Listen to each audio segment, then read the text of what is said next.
నేను ప్రభువుని నమ్ముకొని చాలా సంవత్సరాలు అవుతుంది, కానీ నా భక్తి నిలకడగా ఉండట్లేదు. రెల్లు గాలికి ఇటు అటు ఊగిసలాడుతున్నట్లుగా నా భక్తి జీవితం అంతా ఊగిసలాడుతూనే ఉంది. ఒక వారం పవిత్రంగా బ్రతుకుతా, తర్వాత వారం ఏమవుతుందో తెలియదు.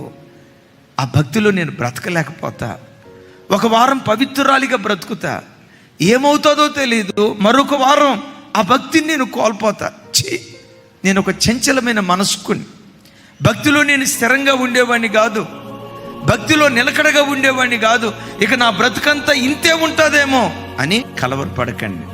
కొంచెం కాలం గడిచిన పిమ్మట దేవుడే మిమ్మల్ని స్థిరపరుస్తాడు, దేవుడే మిమ్మల్ని బలపరుస్తాడు, ఆ దేవుడే మిమ్మల్ని పూర్ణులుగా మారుస్తాడు. ఆధ్యాత్మిక జీవితంలో నీకు విజయాన్ని ప్రసాదించే వరకు ఆయన నలుగుడు పడడు, ఆయన అలిసిపోడు, ఆయన సొమ్మసిల్లడు.